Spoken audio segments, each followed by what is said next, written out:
Hello guys, good evening. स्वागत है आप सभी का आपके अपने यूट्यूब चैनल लॉगिन स्टडी पर। चलिए फ्रेंड्स, आज हम आपके लिए लेकर आए हैं पीटीटी और बीएसटीसी इंट्रेंस एग्जाम 2022 में पूछे जाने वाले शिक्षण अभिरुचि के महत्वपूर्ण प्रश्नोत्तरी। देखिए स्टूडेंट्स, इस सेशन में आपके लिए हम लेकर आए हैं प्रीवियस ईयर एग्जाम में पूछे गए महत्वपूर्ण प्रश्नों का कलेक्शन, जो आपके लिए पीटीटी और बीएसटीसी इंट्रेंस एग्जाम 2022 के लिए बहुत ही महत्वपूर्ण सेशन रहने वाला है। तो आपको डेली शाम 4 बजे इस सेशन को लेना है, और अभी तक आपने इस सेशन को अपने फ्रेंड्स के साथ शेयर नहीं किया है तो शेयर कर दीजिए एक बार जल्दी से, ताकि वो भी इस सेशन को ले सके।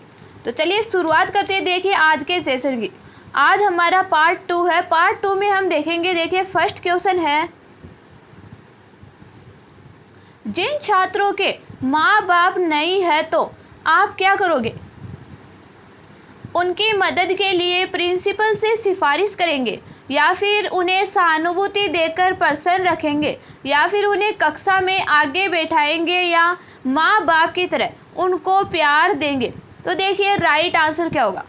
माँ बाप की तरह उनको प्यार तो देना ही है आपको, और उनकी मदद के लिए प्रिंसिपल से सिफारिश भी करना है। उन सबसे पहला कर्तव्य क्या होगा आपका? उन्हें सहानुभूति देकर हम क्या करेंगे? उन्हें प्रसन्न रखेंगे। ऑप्शन बी देखो करेक्ट आंसर होगा।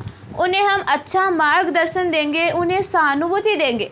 उन बालकों को हम सहानुभूति देकर क्या रखेंगे? प्रसन्न रखेंगे। ऑप्शन बी करेक्ट आंसर होगा। नेक्स्ट है क्वेश्चन नंबर 2, जब आप स्वयं निर्णय लेने में सक्षम नहीं है तो आप किसका परामर्श उपयुक्त समझते हैं? देखिए बहुत ही इंपॉर्टेंट क्वेश्चन है।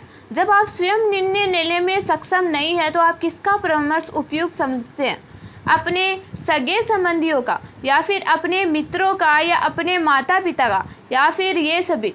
तो हम सभी का निर्णय लेने में सक्षम समझेंगे, उपयुक्त समझेंगे सभी का निर्णय। तो ऑप्शन डी देखो राइट आंसर होगा। हम सगे संबंधियों का भी परामर्श लेंगे, अपने मित्रों का भी परामर्श ले सकते हैं, और अपने माता पिता का परामर्श भी हम ले सकते हैं। तो देखिए ऑप्शन डी राइट आंसर होगा, क्योंकि एक जो मनुष्य होता है, जो एक बालक होता है, मनुष्य होता है, वो क्या होता है? सामाजिक परिवेश में रहता है। तो सामाजिक परिवेश में उसके सगे संबंधी भी रहते हैं, उसके मित्र भी रहते हैं, और उसके माता पिता भी रहते हैं। तो देखिए ऑप्शन डी राइट आंसर होगा। नेक्स्ट है क्वेश्चन नंबर 3, छात्रों को चरित्रवान एवं अनुशासित बनाने के लिए आप क्या करेंगे? देखिए ये भी बहुत इंपॉर्टेंट क्वेश्चन है। चरित्रवान और अनुशासित बनाने के लिए आप एक शिक्षक के रूप में क्या करेंगे?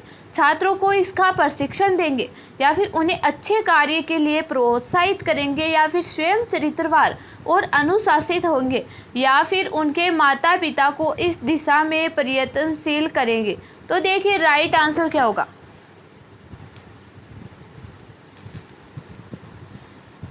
छात्रों को चरित्रवान और अनुशासित बनाने के लिए हमें क्या करना होगा? जब हम स्वयं चरित्रवान और अनुशासित होंगे, स्वयं हम अनुशासन में रहेंगे, तो हमें देखकर छात्र भी अनुशासन में रहेंगे, क्योंकि एक छात्र अपने शिक्षक का अनुकरण करता है, उनकी आदतों का अनुकरण करता है। यदि शिक्षक ही विद्यालय में लेट आएगा, समय पर नहीं आएगा, तो छात्र भी समय पर विद्यालय में नहीं उपस्थित होगा।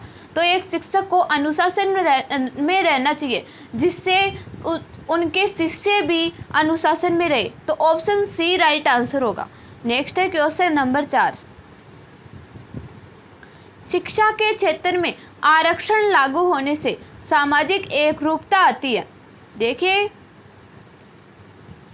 आरक्षण लागू होने से क्या होता है? शिक्षा के क्षेत्र में सामाजिक एकरूपता आती है, या फिर सामाजिक रूप से पिछड़े व्यक्ति को सहायता मिलती है, या शिक्षा में विसंगतियां आती है, या फिर इनमें से कोई नहीं?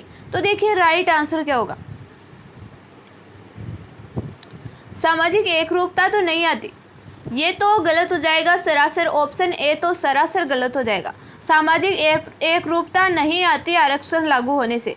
क्या होता है? सामाजिक रूप से पिछड़े व्यक्ति को सहायता मिलती है, यानी जो ओबीसी एसटी के जो लोग हैं, जो जिनको टाइम पर रोटी भी नहीं मिल रही है, भोजन भी नहीं मिल रहा है, उनके लिए आरक्षण मिलने से उनको क्या शिक्षा के क्षेत्र में सहायता मिलती है। तो देखिए ऑप्शन बी राइट आंसर होगा। नेक्स्ट है क्वेश्चन नंबर 5। शिक्षा में हर व्यक्ति प्रवीण नहीं हो सकता।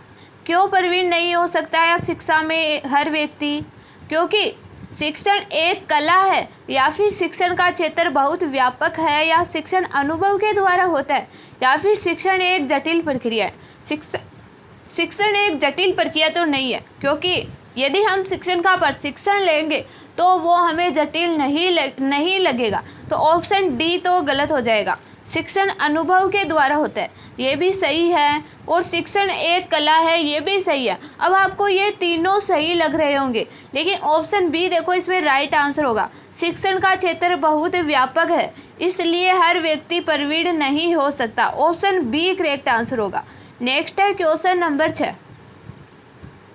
शिशु शिक्षा के संबंध में आपकी क्या राय है? स्त्रियां ही शिशुओं की अच्छी शिक्षक हो सकती है, या फिर शिशु शिक्षक के लिए मनोवैज्ञानिक पद्धति उपयुक्त है, या फिर शिशु शिक्षा छात्रावास में उत्तम होगी, या जो शिशु शिक्षा की जिम्मेदारी माँ के ऊपर होनी चाहिए। देखिए ये जो शिशु शिक्षा है वो छात्रावास में तो उत्तम नहीं हो सकती। देखिए ऑप्शन सी तो सरासर इसमें गलत हो जाएगा। अब आपको लग रहा होगा कि ऑप्शन ए देखो इसमें राइट आंसर है कि स्त्रियां ही शिशु की अच्छी शिक्षक हो सकती है, या फिर शिशु शिक्षा की जिम्मेदारी माँ के ऊपर होनी चाहिए। तो देखिए ऑप्शन डी करेक्ट आंसर होगा। जो शिशु शिक्षा है उसकी जिम्मेदारी माँ के ऊपर होनी चाहिए। यानी जो बालक 1-2 वर्ष का होता है उसे क्या बोलते हैं? जन्म से लेकर 1-2 वर्ष के बालक को क्या बोलते हैं? शिशु बोलते हैं। तो ऑप्शन डी देखो इसमें राइट आंसर होगा। नेक्स्ट है क्वेश्चन नंबर 7। आप देश की दिशा बदलने में किसकी भूमिका को महत्वपूर्ण मानते हैं? उच्च विद्यालयों के शिक्षकों की? जो देश की दिशा बदलने में किसकी भूमिका को आप महत्वपूर्ण मानते हैं एक शिक्षक के रूप में? उच्च विद्यालयों के शिक्षकों की, या फिर शिक्षक केवल पढ़ा सकता है, या शिक्षक तो केवल छात्रों की दिशा बदल सकता है, या फिर शिक्षकों के रचनात्मक कार्यों की? तो देखिए ऑप्शन डी इसमें करेक्ट आंसर होगा। यदि शिक्षक अपने क्षेत्र में शिक्षण की जो प्रक्रिया है उसमें अनेक रचनात्मक कार्य करेगा, अनेक अलग अलग शिक्षण विधियों से बच्चों को शिक्षण करवाएगा, तो उससे क्या होगा? उससे शिक्षण की प्रक्रिया बदल सकती है, उससे आपके देश की दिशा बदल सकती है, क्योंकि ये शिक्षण प्रक्रिया सफल हो सकती है और बच्चों को विकास की ओर ले जा सकती है। तो देखिए ऑप्शन डी करेक्ट आंसर होगा, शिक्षकों के रचनात्मक कार्यों की। तो इसलिए शिक्षण कार्य में शिक्षकों को अनेक प्रकार के रचनात्मक कार्य करने चाहिए। तो देखिए नेक्स्ट है क्वेश्चन नंबर 8। एक शिक्षक के रूप में आप किस भावना को बढ़ाने में मदद करेंगे?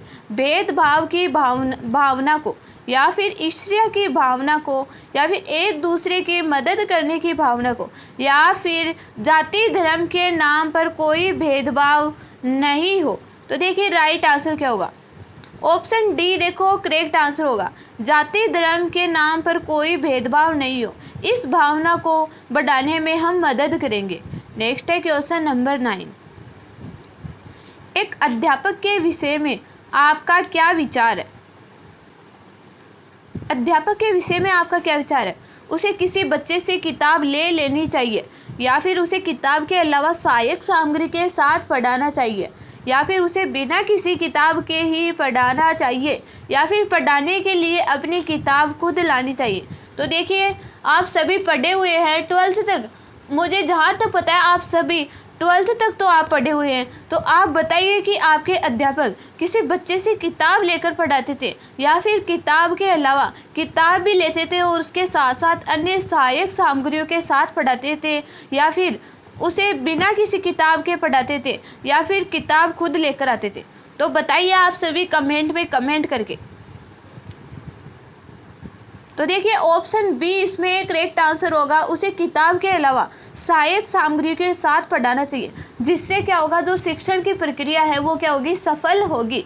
नेक्स्ट है क्वेश्चन नंबर 10। देखिए फ्रेंड्स, अभी तक आपने इस सेशन को अपने फ्रेंड्स के साथ शेयर नहीं किया है तो शेयर कर दीजिए और सेशन को लाइक कीजिए। नेक्स्ट है क्वेश्चन नंबर 10। शिक्षण कार्य में आदर्श और नैतिकता से आप क्या समझते हैं? जो शिक्षण कार्य है उसमें आदर्श और नैतिकता से आप क्या समझते हैं? अच्छी शिक्षण व्यवस्था या फिर शिक्षक और छात्रों में आदर्श और नैतिकता का बोधगम्य, या फिर शिक्षक का शिक्षण कार्य में नैतिकता का समावेश, या शिक्षा को आदर्श और नैतिकता से जोड़ना। तो देखिए करेक्ट आंसर क्या होगा? शिक्षण कार्य में आदर्श और नैतिकता से हम क्या समझते हैं? शिक्षक और छात्रों में आदर्श और नैतिकता का बोधगम्य। ऑप्शन बी देखो करेक्ट आंसर होगा, ऑप्शन बी। नेक्स्ट है क्वेश्चन नंबर 11। आप शिक्षण व्यवसाय को क्यों अपनाना चाहते हैं? देखिए बहुत ही इंपॉर्टेंट क्वेश्चन है। आपने भी तो बीएड का आपने फॉर्म अप्लाई किया है और आप बीएड इंट्रेंस एग्जाम दे रहे हो, देने की आपकी तैयारी है, तो ये क्यों अपनाना चाह रहे हो आप? जो शिक्षण व्यवसाय है वो आप क्यों अपनाना चाह रहे हो? आत्म संतुष्टि के लिए, या फिर अपने ज्ञान को बढ़ाने के लिए, या छात्रों के साथ नए नए अनुभव प्राप्त करने के लिए, या फिर सामाजिक प्रतिष्ठा के लिए? तो देखिए आत्म संतुष्टि तो हम किसी और व्यवसाय में जाकर भी कर सकते हैं, तो ऑप्शन ए तो देखिए गलत हो जाएगा। अपने ज्ञान को बढ़ाने के लिए, अपना ज्ञान हम किसी और, यानी हम अध्ययनशील रहकर भी हम अपना ज्ञान बढ़ा सकते हैं। जरूरी नहीं है कि हम शिक्षण व्यवसाय को अपना कर ही अपना ज्ञान बढ़ाएं। तो देखिए ऑप्शन सी करेक्ट आंसर होगा। छात्रों के साथ साथ नए नए अनुभव प्राप्त करने के लिए ऑप्शन सी देखो करेक्ट आंसर होगा। देखिए सामाजिक प्रतिष्ठा तो हम और व्यवसाय यानी और कुछ काम करके समाज में तब भी हम प्रतिष्ठा प्राप्त कर सकते हैं समाज में। तो देखिए ऑप्शन सी करेक्ट आंसर होगा। नेक्स्ट है क्वेश्चन नंबर 12। अध्यापक का प्रमुख दायित्व है नियमित रूप से समय पर स्कूल आना। बहुत ही इम्पोर्टेंट है। स्कूल के कार्यों में सहयोग देना ये भी ज़रूरी है। नियमित रूप से कक्षा में पढ़ाना ये भी ज़रूरी है। बच्चों के विकास पर समुचित ध्यान देना। तो देखिए करेक्ट आंसर होगा। अध्यापक का प्रमुख दायित्व क्या होता है? प्रमुख दायित्व स्कूल पर समय पर स्कूल आना, ये तो नॉर्मल बात है। ये तो अध्यापक को आना ही पड़ेगा समय पर स्कूल, और स्कूल के कार्यों में भी सहयोग करना पड़ेगा। और यदि स्कूल में ही आ रहे हैं तो कक्षा में पढ़ाना भी होगा। यानी प्रमुख दायित्व हो जाएगा इसमें बच्चों के विकास पर समुचित ध्यान देना। कुछ शिक्षक होते हैं जो आते हैं और बुक लेते हैं कक्षा में और उस बुक का वाचन करके उसको पढ़कर और चले जाते हैं बस। तो ये शिक्षण प्रक्रिया सफल नहीं होगी। ये शिक्षक के योग्य बात नहीं है। शिक्षक को बच्चों के विकास पर समुचित ध्यान देना चाहिए कि जो कमज़ोर बच्चे हैं उनका विकास कैसे होगा, जो इंटेलिजेंट बच्चे हैं उनको किस प्रकार परामर्श दिया जाए, किस प्रकार उनको सजेशन दिया जाए। तो ऑप्शन डी देखो राइट आंसर होगा। नेक्स्ट है क्वेश्चन नंबर 13।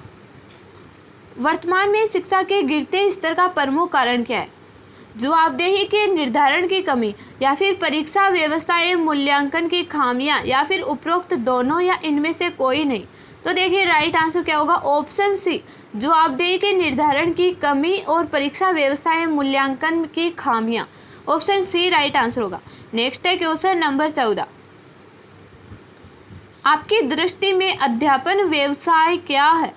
ट्यूशन के द्वारा भारी धन कमाने का, या फिर थोड़े वेतन में संतुष्ट जीवन जीने का, या फिर जीवन पर्यंत पठन पठान का कि पढ़ते जाओ पढ़ाते जाओ बस, तो या फिर ये सभी। तो देखिए राइट आंसर क्या होगा? आपकी दृष्टि में अध्यापन व्यवसाय क्या है? सभी को अपने अपने विचार प्रस्तुत करने हैं कि जो अध्यापन व्यवसाय है वो क्या है, जो पढ़ाने का व्यवसाय है वो क्या है। जीवन पर्यंत पठन और पठान का, पढ़ते जाओ और पढ़ाते जाओ। ऑप्शन सी देखो करेक्ट आंसर होगा। नेक्स्ट है क्वेश्चन नंबर 15।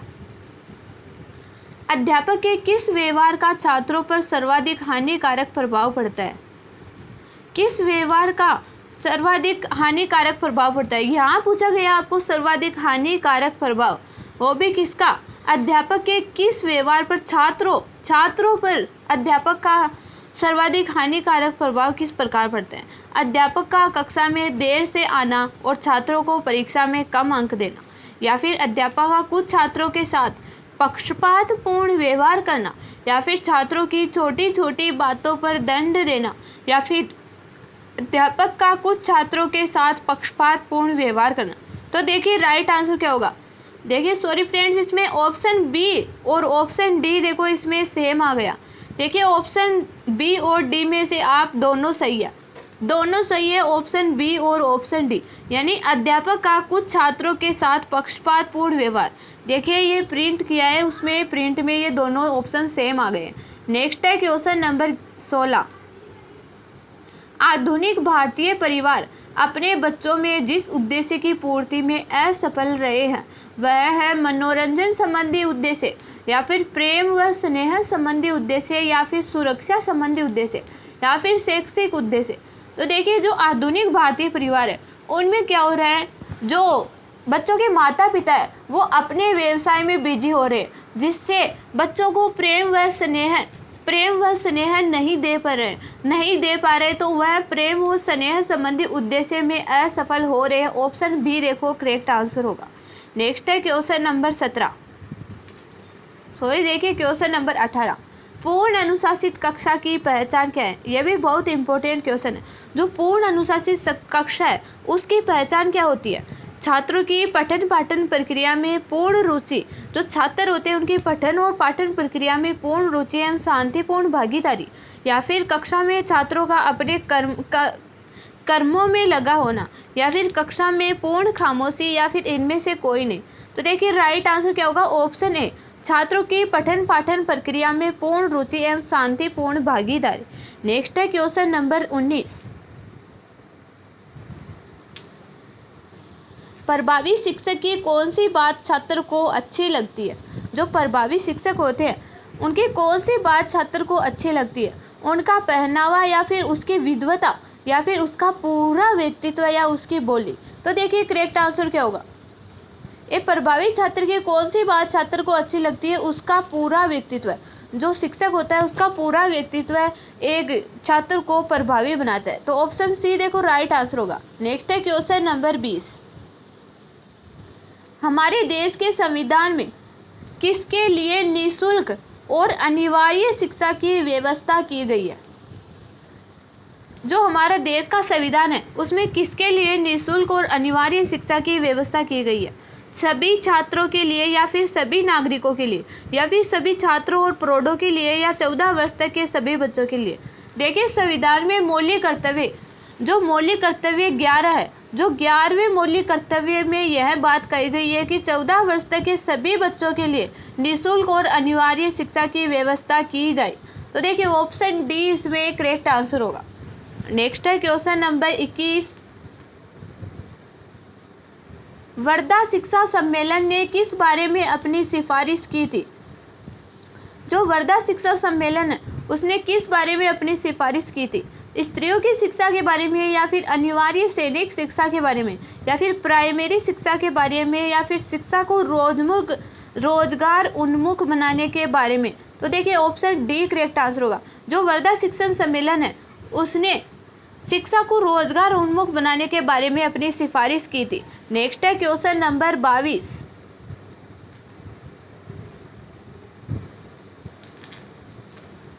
जो बेसिक शिक्षा के अध्यापकों की ट्रेनिंग के लिए पहला ट्रेनिंग स्कूल कहाँ खोला गया? देखिए बहुत ही इंपॉर्टेंट क्वेश्चन है। जो बेसिक शिक्षा के अध्यापकों की ट्रेनिंग के लिए पहला ट्रेनिंग स्कूल कहाँ खोला गया? कहाँ खोला गया है बेसिक शिक्षा के अध्यापकों के लिए ट्रेनिंग स्कूल? पहला ट्रेनिंग स्कूल बनारस में, या फिर वर्धा में, नागपुर में, या फिर अलीगढ़ में? तो देखिए करेक्ट आंसर क्या होगा? जो पहला ट्रेनिंग स्कूल है बेसिक शिक्षा के लिए वो वर्धा में खोला गया है। ऑप्शन बी करेक्ट आंसर होगा। नेक्स्ट है क्वेश्चन नंबर 23। इस समय शिक्षा का विषय है, जो वर्तमान समय है उसमें शिक्षा का विषय क्या है? संघ सूची में, या फिर किसी भी सूची में, या फिर राज्य सूची में, या समवर्ती सूची में? देखिए सूचियाँ कितनी प्रकार की होती है? 3 प्रकार की होती है सूचियाँ। एक तो होती है संघ सूची, दूसरी होती है राज्य सूची, और तीसरी समवर्ती सूची। तो जो शिक्षा का विषय है वो कौन सी सूची में रखा गया है? समवर्ती सूची में। ऑप्शन डी देखो करेक्ट आंसर होगा। जो ऑप्शन डी है वो राइट आंसर होगा। नेक्स्ट है क्वेश्चन नंबर 24। शिक्षण अभियोग्यता का अर्थ है। जो शिक्षण अभियोग्यता है उसका अर्थ क्या है? शिक्षक बनने की इच्छा, या फिर शिक्षण कार्य में लगन, या फिर शिक्षक का कार्य करने हेतु अपेक्षित सभी योग्यताएं, या फिर इनमें से कोई नहीं। जो शिक्षण की अभियोग्यता है उसका क्या अर्थ है? शिक्षक बनने की इच्छा। जो बीएड कर रहे हैं उनको शिक्षक बनने की इच्छा तो सभी को रहती है, और जो शिक्षण कार्य में लगन, उनको शिक्षण कार्य में लगन भी होती है। लेकिन जो शिक्षक कार्य करने हेतु उनकी अपेक्षित योग्यताएं भी होनी चाहिए, उनके पास योग्यताएं भी होनी चाहिए, उनके पास डिग्री भी होनी चाहिए, तभी एक शिक्षण अभियोग्यता होती है। तो ऑप्शन सी देखो राइट आंसर होगा। नेक्स्ट है क्वेश्चन नंबर 25, जो आज का लास्ट क्वेश्चन है। जब शिक्षक स्वयं अपनी कक्षा के छात्रों की परीक्षा की कॉपियां जांच करता है, यानी जो शिक्षक होता है वो स्वयं अपनी कक्षा के छात्रों की परीक्षा की कॉपियां जांचता है, तो इस बात की संभावना होती है कि वह जो छात्रों को, किस बात की संभावना होती है कि सभी छात्रों को पास कर देगा, या फिर कुछ छात्रों को जानबूझकर कम नंबर देगा, या फिर कुछ छात्रों को जानबूझकर अधिक नंबर देगा, या फिर ऑप्शन डी है बी और सी दोनों। तो जब शिक्षक स्वयं अपनी कक्षा के छात्रों की परीक्षा की कॉपियां जांचता है, तो एक छात्र को संभावना होती है कि कुछ छात्रों को वह जानबूझकर कम नंबर देगा और कुछ छात्रों को जानबूझकर अधिक नंबर देगा। तो देखिए ऑप्शन डी राइट आंसर होगा। और नेक्स्ट है आपके लिए होमवर्क, जिसका आंसर आपको